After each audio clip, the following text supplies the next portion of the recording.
महीने तक भजन तप कल्पवास करते हैं और आपको और हमको केवल 5 दिन कल्पवास करने का मौका मिला है और वो कल्पवास से हम भी पुण्य कमा कर लेकर जाए, हम भी पुण्य ले।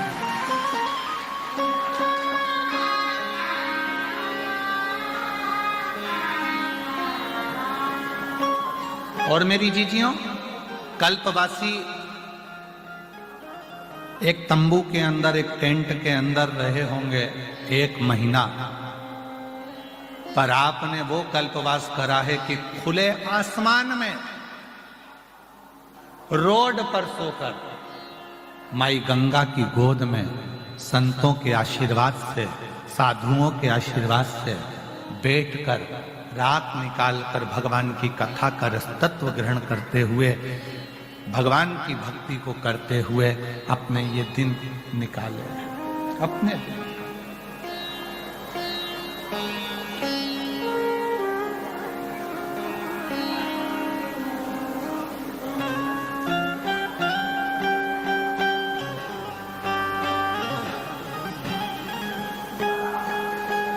उसका इंतजार आपने करा है तो वो देव अधिदेव महादेव भी आपको ज्यादा इंतजार नहीं कराने देगा, आपकी खुशियां आपकी झोली में जरूर।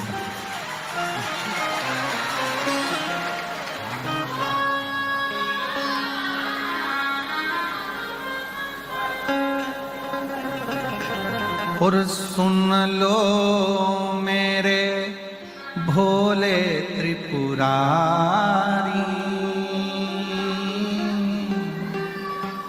हे मेरे शंभु, हे मेरे त्रिकालदर्शी, हे मेरे कैलाशी, हे मेरे अविनाशी, हे मेरे शंकर, हे मेरे शिव, हे मेरे ओघड़दानी, हे मेरे शंभु, हे मेरे शंकर। या आपकी कृपा से कुछ हमें जो श्वास मिली है वो श्वास आज कृतार्थ हो गई, जो हमने गंगा जी के तट पर, त्रिवेणी के तट पर बैठकर, त्रिवेणी के घाट पर बैठकर ये पवित्र कथा का रसतत्व ग्रहण किया।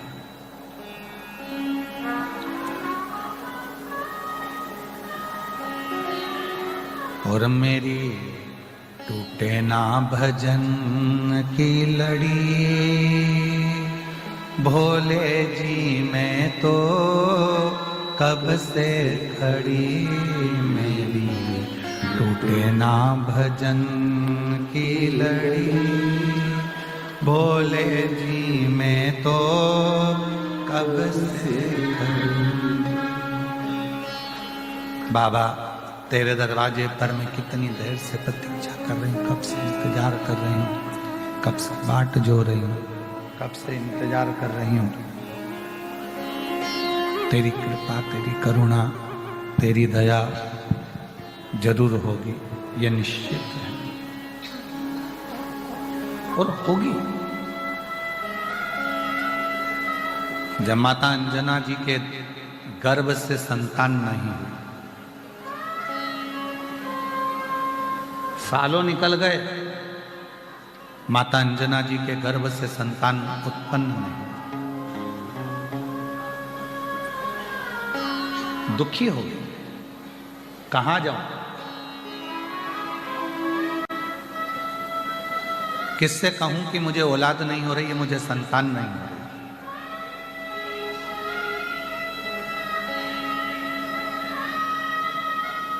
किससे जाकर मैं निवेदन करूं कि मेरे घर में संतान का सुख नहीं।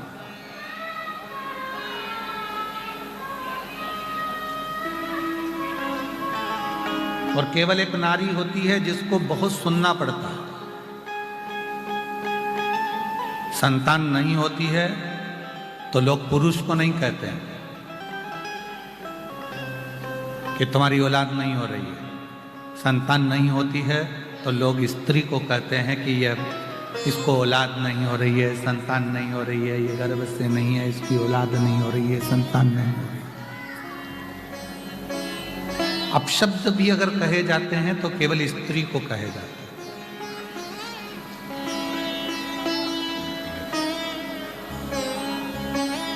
संतान नहीं है। अंजना माता को बारंबार माँ अंजना जी से बारंबार कहा जाता है, बार बार कहते हैं कि तुम्हें संतान का सुख नहीं है, तुम्हें संतान नहीं है, तुम्हें संतान नहीं है, तुम्हें औलाद नहीं है, संतान नहीं है। थक ओघड़दानी शंभु त्रिकालदर्शी कैलाशी अविनाशी शंकर, वो भी पिता। और मेरी जीजियों, आप बाहर की आवाज बढ़ा रहे हो, अंदर की आवाज नहीं बढ़ रही है। मेरी जीजियों, अपने दुखड़े को अगर कहना है तो एक बार अपने पिता देवादिदेव महादेव से जाकर, राधे तुम आके सुनो यहाँ बक्सों के पास, देवादिदेव महादेव के पास, भगवान शिव के पास, भगवान शंकर के पास, भगवान शिव के पास जाकर, भगवान शंकर के पास जाकर अपने दुखड़े को जरूर कहना चाहिए।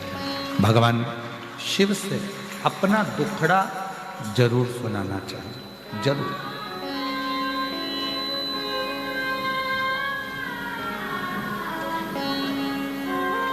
और मेरी टूटे ना भजन की लड़ी, भोले जी में तो कब से मेरी टूटे ना भोले जी में तो कब से। अपने जब शिव से जाकर कहोगे तो शिव स्वीकार करेगा। पिता से कहो। अंजना माता ने जैसे ही सुना कि मुझे अपने पिता से जाकर कहना है, अपने बाबुल से जाकर कहना है, अपने पिता से कहना है, तो अंजना माता गौतम बाबा के पास पहुंच गई। और गौतम बाबा के पास जाकर माता अंजना ने निवेदन किया। पिताजी बोले, आज तू आ कैसे गई? तू तो कभी आती नहीं थी, समय नहीं मिलता था तेरे को, और तू आज आई है, क्या बात है, तेरे को कैसे आना हुआ? अंजना माता कहती हैं, पिताजी बहुत दिन से मन में एक दुख है, एक दुख है।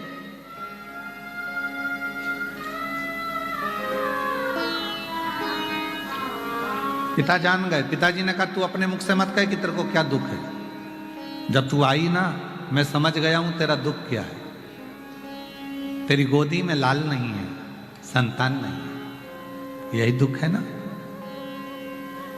पिता परमात्मा दोनों एक ऐसे होते हैं जो बेटी का चेहरा देखकर पहचान जाते हैं कि इसको तकलीफ क्या चल रही है, इसको दुख क्या चल रहा है, इसको कष्ट क्या है, इसको तकलीफ क्या है।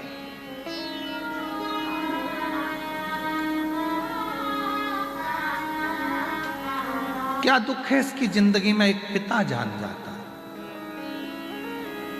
लोग कहते हैं कि बेटी की विदाई में सबसे ज्यादा मां रोती है, पर शिव महापुराण की कथा कहती है कि बेटी की विदाई में जितना बाप रोता है उससे ज्यादा दुनिया में कोई नहीं रोता, कोई नहीं। बेटी की विदाई में जितना रोता है वो बाप रोता है, बेटी की विदाई में जितना रोता है वो पिता रोता है। जब माँ जगत जननी पार्वती जी बात नहीं होती है, संतान नहीं होती है, अब मैं किसको जाकर कहूं,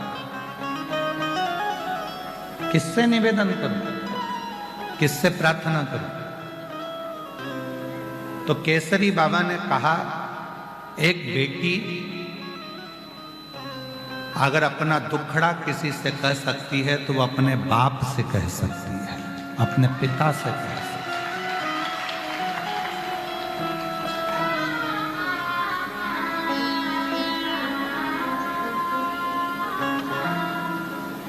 दो पिता हैं, एक ने जन्म दिया